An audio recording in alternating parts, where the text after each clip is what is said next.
ስፒድ ተጋለጠ። ኒና እስከዛሬ የያዘችውን ሚስጥር በሙሉ ለኪራ ግልጥልጥ አድርጋ ተናገረች። ስፒድ በቁጥጥር ስር ውሏል። ውድና የተከበራችሁ የዚህ ቻናል ቤተሰቦች በያላችሁበት ሰላም፣ ጤና፣ ደስታ ይብዛላችሁ። እንኳን በደህና ቆያችሁ፣ እንኳን ወደዚህ ቻናል በደህና መጣችሁ እያልኩ በዚህ ቪዲዮ የጽናት ድራማ ነው የማጋራችሁ።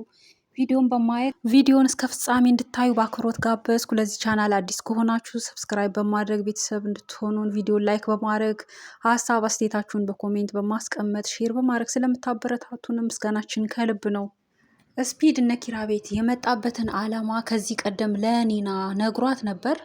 እናም ያን አላማውን ደግሞ እስከ ጥግ በማሳካት እንግዲህ በቀልንም ጭምር ለመበቀል ምክንያቱም አባቱ ወልዶት ከዛ በኋላ ዞር ብሎ እንዳላየውና ለእናቱ ሁሉን ነገር ጥሎ እናቱ በሱ ችግር የተነሳ ብዙ መከራ እንዳየች እሱም ጎዳና እንደወጣ ከዛም የተነሳ አባቴ ዛሬ በህይወት ቢኖር ያንን ዋጋ አስከፍለው ነበር፣ ባይኖርም እንግዲህ ለቀሩቱ እከፍላለሁ፣ ዋጋቸውን እሰጣለሁ ሲል በበቀልን በክፋት ነው እንግዲህ አመጣጡ። ሲጀመር ያው ለቅሶ ደርሳለሁ በሚል በዛ አካባቢ ሲያንጃብብ ሰኒ አይታው ነበር እና ገናም ስታየው አልወደደችውም፣ ሁኔታው አላማራትም። እናም እሱም እንደዛው የእሷ አስተያየት እንግዲህ አልጣመውም እና ያው አንድ ነገር አደርጋታለሁ በዚሁ ከቀጠለች ሲል ነበር። እንግዲህ የሰኒም ሁኔታ ያው ቀጥሎ በቤት ውስጥም የሆነ ወረቀት ነገር አለ፣ ያንን አንስተሽ ደብቂ ብላ ኒና ስትላት ያንን ከደበቀች ጊዜ ጀምሮ ሰኒን ማገቱ የሚታወስ ነው። እናም ሰኒን አግቷት ያንን ወረቀት አምጪ፣ የኔ ነው የራሴ ንብረት ነው የሚላት። እሷ ግን የእሱ ንብረት ይሁን የማን ይሁን ባታውቅም፣ ነገር ግን ለምን እንደዚህ አደረገው? ይህ ንብረት ብሎ ያለው ነገር ዋጋ ያለው ነገር ሊሆን ይችላል፣ እንዳለውም የእሱ ላይሆን ይችላል። ይህ ንብረት የነ ኪራስ ቢሆንስ በሚል እንግዲህ ተሰምቷት የጓደኞቿ ንብረት እንደ ራሷ አድርጋ በመቁጠሯና በመሰማቷ በመሟገቷም እንግዲህ ለዚህ ለመታገት በቅታለች ማለት ነው። ያው ለጓደኞቿ ስትል እንደሚታወቀው ሰኒ ለጓደኞቿ ሟች ናት፣ ፈጥኖ ደራሽ ናት፣ ሁሉ ነገራቸውን ተካፋይ ናት። እናም ከታገተች ጊዜ ጀምሮ ግን ያው ለእሷ ተፍ ተፍ ብሎ እሷን ያለችበትንም የፈለገ የለም፣ ማንም ያወቅም አልነበረም። ነገር ግን እህቷ ከውጭ ሀገር ያው በድንገት መታ ሰኒን ሰርፕራይዝ ለማድረግ ስትል እራሷ ሰርፕራይዝ ሆና ነበር በሰኒ አለመኖር። እናም ሰኒ የት ሄደች ስትል ያውም ደግሞ ስልኳን በቤቷ ነው ትታ የሄደችው፣ እንዴትስ ሊሆን ይችላል ስትል ከዛን ጊዜ ጀምሮ ለፖሊስ በማሳወቅም ጓደኞቿ ቤት በሙሉ በመሄድም እንዲሁም ደግሞ የምትጠረጥረውን ከእሷ ጋር እንግዲህ ትንሽ ጸብ ንግግር ያላት ጽዮን ነበረች። እሷንም በማሳሰር ባለው ሂደት እንግዲህ እስካሁን ልቧ አላረፈም። እናም ደግሞ የሰኒንም ጓደኞች በሙሉ ተቀይማለች። ምክንያቱም ሰኒ ለእነሱ እንዲህ አልነበረችም። ሰኒ ለጓደኞቿ ደራሽ ናት። ሰኒ ለጓደኞቿ ሟች ናት። ፈጥና የምትደርስ ናት። በክፉም በደግም የማትለይ ናት። እሷ ግን ከታገተች ወዲህ ቢያንስ እኔ እንኳን ከመጣው ሰነበትኩ፣ መተው እንኳን ደህና መጣች፣ ሰኒስ እንዴት ናት፣ እንዲህ ብለው እንኳን አልጠይቁኝም ስትል እሷ ራሷ ቅሬታዋን እያሰማች ነበር፣ ቅር ተሰኝታም ነበር።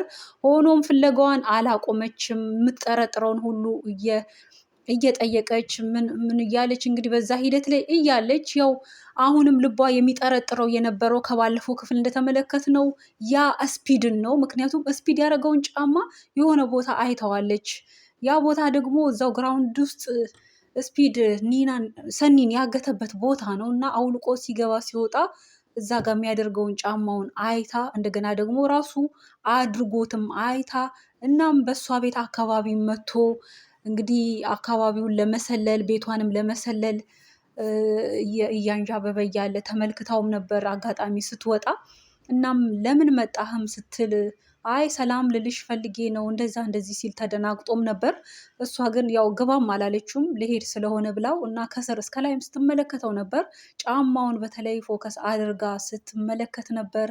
እናም ልቧ ይጠረጥረውም ነበር። እናም ሄዳ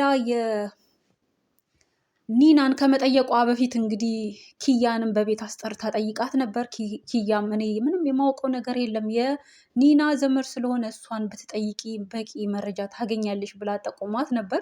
ያው ኒናንም ለማናገር በሄደች ጊዜ ኒና ብዙ ጊዜ ያው ነገሮችን እንደዚህ አይነት ነገሮችን ሰውን ነገር ውስጥ የሚጥል ጉዳት ላይ የሚጥለውን ነገር ያው አታወራም። አንዳንድ ነገሮች እንደማትቋጥር የታወቀ ነው። አትቋጥርም። ወሬ ያየችውን የሰማችውን ሁሉ ታወራለች። እዚህ ላይ ግን እንግዲህ በሚስጥር አድርጋ ይዛ ችግር እንዳይፈጥር ብላ ባስጠነቅቃት መሰረት ስፒድ ማለት ነው። በዛም የተነሳ ሰው ላይ ችግር ከሚደርስ እኔም እዚህ እየተሳቀኩ ከምኖር ወደ ክፍለ ሀገር ብሄድ ይሻላል ብላ መሄዷን የምናስታውሰው ነው። ያው እነ ኪራ ሲመለሱ ከኪራ ጋርም ተመልሳም ነበር። ከዛም በኋላም እንግዲህ ኪራም እዛ ቤት ስፒድ መሆኑን ጭራሹን የሚያውቀውም ነገር አልነበረም። እናም ሲያየው ማነህ ብሎ ሲተዋወቀውም ያው የኒና ዘመድ ነኝ ነው ያለው እንደ ልማዱ። እናም ኪራም ያው ዘመድ መስሎት ሆኖም ደግሞ በኒናም እየተናደደ ምክንያቱም እሷ መቀመጧ ሳያንስ እንግዲህ ስፒድም ዘመዴ ነው ብላ ማምጣቷ፣ ሲቀጥል ደግሞ ከገጠር ከክፍለ ሀገር ብርቄንም እንዲሁ ማምጣቷ ይህ ሁሉ እያናደደው ነው። ከዚህ በኋላ እኔ ብቻዬን ከጽናት ጋር እዚህ ቤት መኖር ነው የምፈልገው ነው ህልሙ እሱ። በቃ በደስታ ትዳር መስርቼ ተጋብተን በሰርግ ከዛ በኋላ እኔና እሷ ብቻ የመኖር ነው እቅዱና አላማው። እና ግን ሌላ እንግዲህ ተልኮ መቶበታል። ሌላ ያላወቀው ነገር መቶበታል። ይህም ስፒድ ነው። ስፒድም እንግዲህ የአባቱ ልጅ እንደሆነ ነው። ኪራ ግን ምንም የሚያውቀው ነገር አልነበረም።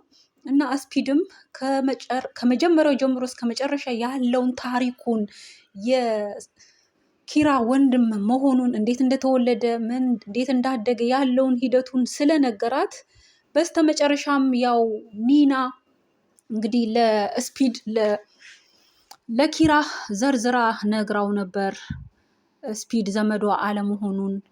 ምክንያቱም ሲያስፈራራኝ ነው ፈርቼ ነው የደበቅኩት ብላ ነበር። እና ክፍለ ሀገርም ለካ ለዚህ ነው የመጣሽው፣ እንዴት በዚህ ልክ ትደብቂያለሽ? ይህን ያህል ነገር እንዴት ደብቀሽ ይህን ያህል ጊዜ ሲል እጅግ ተናዶባትም ነበር። እናም ስፒድም እንደ ልማዱ እንግዲህ እዛ ክፍል ገብቶ ሊፈላልግ ሊያተራምስ ሲል ኪራም ደርሶበት ይዞት ነበር።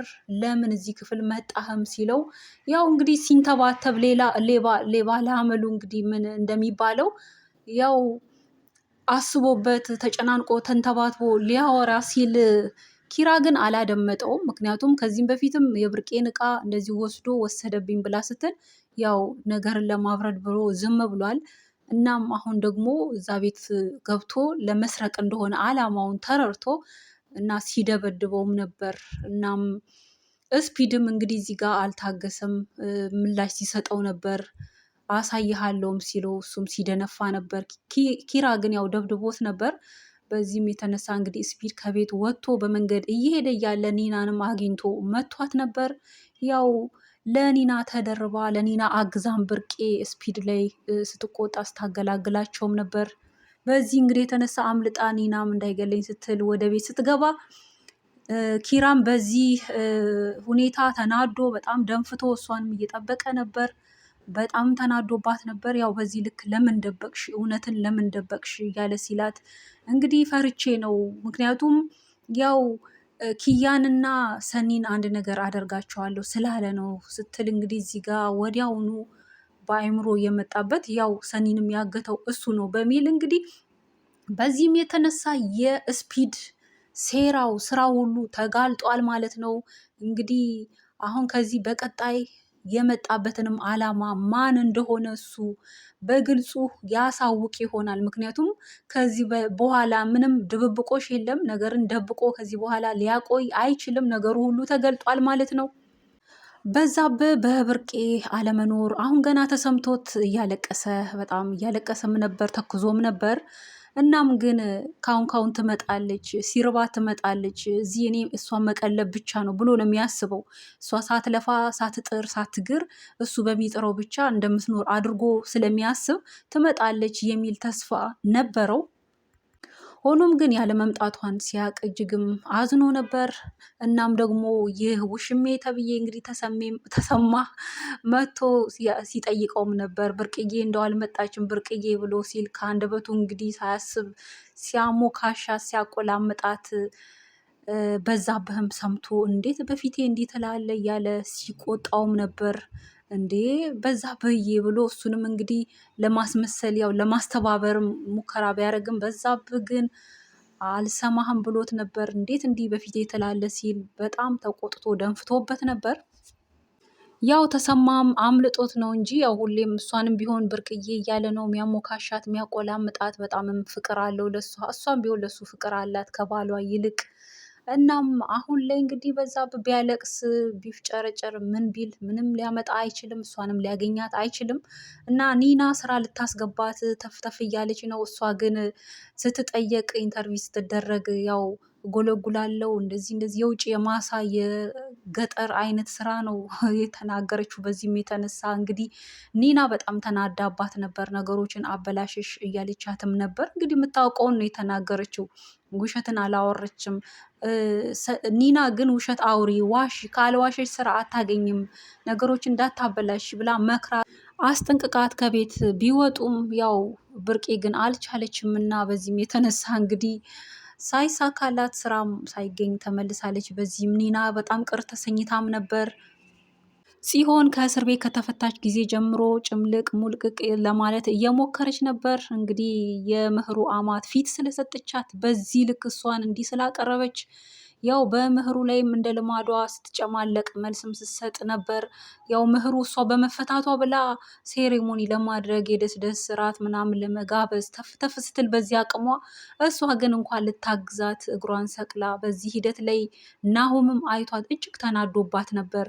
ያውም ናሆም ከአባቱ ጋር በውጭ ሆኖ እሷ እዚህ መሆኗን አላወቀም። ደውሎ እንድታግዛት ብናደርግ ምናምን ሲል ናሆም ያው ስለሚያውቃት አይ ባታግዛት ይሻላል፣ የእሷ ማገዝ ቢቀር ይሻላል እያለ ሲል ያው አባቱ ግን አይ ምንም ቢሆን ትረዳታለች፣ ሁለት ነፍስ ናት እኮ ምናምን ብለው ሲል እሺ ካልክ ብሎ እንግዲህ ሳይደውልም ያው ለመደወል እያሰበ ነበር። በቤት ሲገባ ግን እዛ አለች።